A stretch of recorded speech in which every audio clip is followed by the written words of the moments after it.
Location with Dino, Manzella, and Mccrackins Corner. This is the corner for today. How you doing today, Dino? I'm doing well. Great. I want to ask you, I know you do a lot of setup for Seventh Heaven currently. I want to go back in time when you first started getting into music. Well, if we want to go back to where I first started with music, it started because of a teacher of mine when I was very young. He goes, Dino, do yourself a favor. Whatever you do in life, make sure it's music. I came from Chicago, and then I moved to Mount Prospect. At that time, I wanted to learn how to play guitar. I was like, okay, and then I was ready to do it, and I moved on. I was like, yeah, let's get one. So we went out and bought a guitar. Oh, were you taking lessons at that time, too? No, but I felt that I needed to. At least I took lessons. So I walked there with my guitar. Learned from a guy, his name was Pooh. I got a good guitar teacher, that was for sure. What guitar was it you played? Did you play acoustic or were you playing electric? Electric. Yeah, so you learned right on. I wanted to rock, you know. So you learned on electric? Yeah, and it was a Les Paul Sunburst, it was a Cherry Sunburst. Any other instruments you played at that time too, or was it just a Before guitar? that, I played drums, sort of. I say because I just hit them a lot. And that was a kit. I think it was from Sears. It was called Sterling Beat. Or did you work with a band, or did you perform for anybody? There was a guy in the neighborhood that played drums. So as time evolved, did you continue playing the guitar, or Yep. did you do any horns at that time? No horns. Have you done any horns at all? Never. So it's No just horns.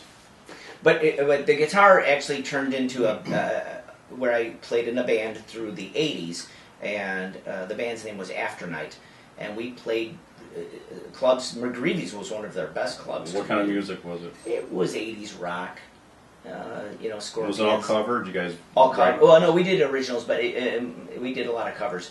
It was like Scorpions, Maiden, Dokken. Did you write any music? Oh yeah, there was some original. We were together for like 3-4 years, and we just kind of different directions. And where are we at? Where are we at now? We're in the 80s? That's 84, 85. Okay, we're in the 80s. Okay. So I'm graduating from high school, and it's done. I just can't I can't play that speed. I ended up breaking away from the band, bought a little 4-track recorder to record my own stuff because I couldn't find anybody to do music with me, not stuff I liked. So I bought a 4-track recorder. I just started recording my own stuff, and I would show it to people like, "That sounds great. Can we do a song together?" And I'm sure. Come on over. So they'd come over, and I'd do a song with them, and then I had more people coming over, and eventually it got to be where someone would say, "Hey, could you come over to my house? Or can I have someone over, and you could record us singing one of our songs?" I'm like, "Yeah, let's do one of your songs." I wasn't even involved in it, so I'm just kind of doing the work. And I was like, it's going to be kind of crazy that I'm recording other people's stuff, and I did a lot of it. So at that time, you were starting to get more into recording the music. And that was my revelation, like I can make money at this. And I would come home, and there were people unloading equipment in my driveway, my mom and dad's house, and they'd be like, because we were scheduling to record in the basement. Mm-hmm. And I was like, this is getting to be a lot. I should start charging these people for this. But they were coming out with projects that were pretty good on a 4-track. In fact, I put an ad up on CableNet. People started calling me. Where did you do the recordings? In my basement of my mom and dad's house. So was it Mount Prospect. acoustically? So they let me build a dividing wall. I put up a window, actually 2 windows. I had a talent room, and I had a control room. And then I could start charging people. When was this? When did this start happening? It's 87 is when this was happening. Because 88 I put out a project with that studio. People would come over and they would say, "Hey, this is nice, but it's just 4 tracks." And I'm like, yeah. And I knew there were bigger recorders, but there were thousands of dollars. And I couldn't afford that. And then charging people, I think it was charging $8 an hour, $7 an hour. Nothing. No, you get $30 at the end. What are you going to do? Thousands I got to pay off? Couldn't do it. So the guy had left, and it was a Sunday. My parents always had my grandparents over. And this is my mom and dad. And I came upstairs, and they were like, "What happened? He didn't want it?" I said, "No, he was complaining that he didn't have enough channels, tracks," and I explained it to him. And my grandparents didn't have a lot of money, and I don't know if that triggered something in my grandparents' head because they left the house, but he came back about 5 minutes after he left. He goes, "Dino, how much money you need for that recorder?" I'm like, "I think I can get it for $4,000. He goes, "You'll have a check next week." So he must have felt that you were very passionate about it at the time. It was something you really had to drive for. Yeah, Wow, Yeah. that's great that you And- had that and- support. and- You got the equipment. I bought the recorder eventually. How did you learn how to use the machine? I went to a class because I was very good at at picking things up, mechanical stuff. That's the stuff was my forte. So just learning how to use it wasn't. I had the little one, so I learned on that, and I was like, this is just bigger, it's just more knobs.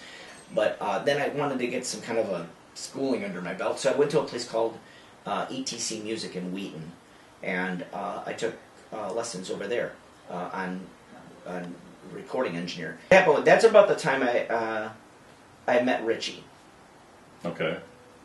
And How did you meet? His mom wanted him to get a job because he was living in the basement of his parents' home. Okay. And I put the ad out. Richie's mom circled it, gave it to him, said, "That's what your life is all about, engineering or using the sound." He had his own recorder. He had a 4-track recorder, right? Okay. 8-track. Maybe it was a 4-track at the time when I met him. But anyway, he ended up having his own studio, but he called me up in the middle of the night, and we're talking like 3 in the morning. I'm up all the time at night. I don't like sleeping, so I answer the phone after Night Productions. He hangs up on me. I never heard about any of that since. I remember the call. I remember it coming through. And years later, Rich told me that it was him that called that one night. Yeah. He said, I wasn't imagining. If you ask him, he'll tell his side of it.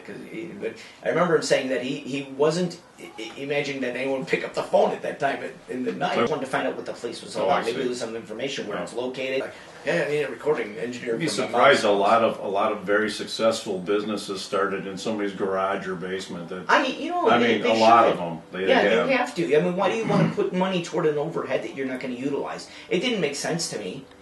Like, have a building so extra. There's bigger chance for failure with that. I want to be able to do the most. That's correct. The most chance of me making income possible. So you're smart about it. Yeah. Frugal and smart. Yeah, but but the idea behind Richie. Okay, so Richie called up and he came over and I was playing him some music that I had recorded, and he said, "You should probably do this chord over this ending of the song." It was a song called "Battle Cry" that I had written, and he said, "This chord would sound good there." I'm like, "What?" And he said the chord name. I'm like, "I don't know what that means." And I said, "What?" He goes, "Give me a guitar, I'll show you."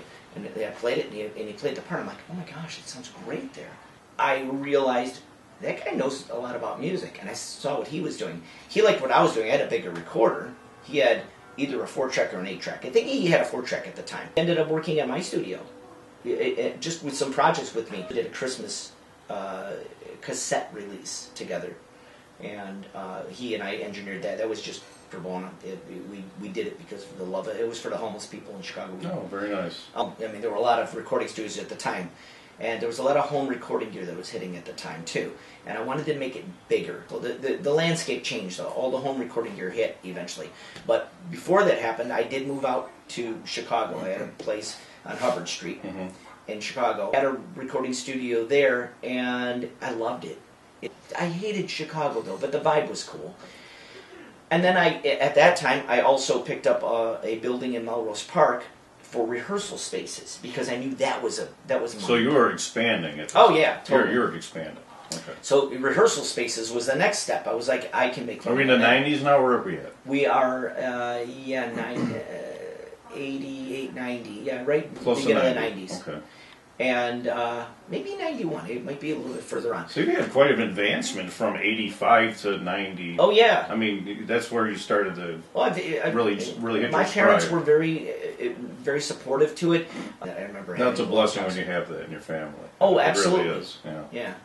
But so I had the rehearsal spaces, which were about 20 spots eventually. That's what we ended up at. I took down my recording studio because all the home recording gear hit. I couldn't compete with free at 96. I took that down. And then I just went with the rehearsal spaces. And that was making pretty good money. I mean, you're charging people rent to be able to have this community. And then, and there's struggles with that, by the way. I mean, you have a bunch of rock and rollers in the same place. People are like, I forgot my key, so I kicked my door, and I'm like, ah! And I moved out to North Carolina, and it was just a short time I was out there. At the time the recording studio came down was at the same time that we got broken into down there. They had... I actually didn't know about it. The partner that I had down there, he did an interview with the news cameras, Channel 7 or something like that, and they said, yeah, over it, and it was called Bad Dog Studios. And when I learned of it from a friend, called me up and sorry to hear about your studio. I'm like, what about my studio? It got broken into. Didn't you know about that? It was right near Christmas. I'm like, no. I've never told you. Never disclosed it to you. I'm like, on the news, like, and I'm watching at night to find out what's going on. I call up the guy I was partners with, and I go, what happened?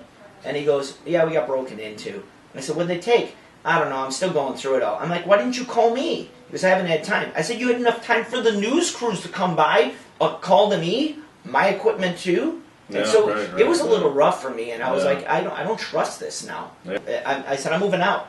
During this whole phase, I was traveling the country with a band called Simple Simon that I had recorded in my studio multiple times. I recorded a bunch of their albums. Loved that band. Touring with them, the best time of my life. Seriously. So touring with them as a fan, or touring with them as their sound engineer? Oh, sound engineer. Okay, yep. So you were working with them. Yeah, we were just on the road all the time. And so this was the first time you actually toured with a band. Yeah, and we went on college tours. It was awesome, absolutely awesome. Then Richie calls me up. He goes, "Hey, we're going on a tour. Blah blah blah. We could use you." What era was this? This is for the millennial, so it's right before 2000. But the setup was basically the same, correct? Or no? Was it? Pretty much. But it was a big board you had to bring out and set it up, and then whole PA. We brought out our own PA. They had a huge vehicle. It was a box truck that the cab was so big, so you only had two people that could sit in it. Actually, it was a bench at first. They took the bench out, put two seats in, cut a hole in the box part of the truck, put a wall up, and they put the bench back there so you could sit back there. We put a TV back there, converted, we played video games. It was fun. They named the vehicle. His name was Harv. Harv? Just like had a name, huh? Yeah, all the vehicles had names. It was kind of funny. Even the guitars Where's had Harv names. now? In the boneyard? Well, maybe. Last time I heard Harv is in, and they said he was retired in Hawaii. They actually took him out to Hawaii. Someone bought him and moved him to Hawaii. Okay, so I toured with those bands. That's funny. Toured with Simple Simon, but then I eventually, Rich would say, "Hey, I need an engineer for this or that." And so you were done touring at this time, or no? You were still touring, and you got the call, or you were back home, or you were looking to do something else, or what was? No, I was still touring with them. So your mindset was you're still touring with them. Yeah, I toured with them. I had my rehearsal spaces, and now you're getting an opportunity to take something else on. Before I stopped touring with Simple Simon, I was doing stuff for Seventh Heaven, on and off. Like whenever they would have shows, they weren't as busy as they are now. Sometimes we do frat parties, and those were crazy. I was always afraid of those things. They were spilling beer all over everything, all of our equipment. I lost my lease on my rehearsal space. It was in just after 2000, 2001. Kind of sucked. Did you look for something else at that time, or? I looked for buildings, but there was nothing that was comparable. But so the ending of that era was no more rehearsal spaces, and then I was like, no, what do I want to do? So I settled in with Seventh Heaven. Simple Simon turned into a band called Blackmaker, and we ended up having fun with that. But what happens after that? I mean, I was with that band since 95. 95 is when I started really getting heavy into working with Richie. So that's but 24. I think it's like 24 years now.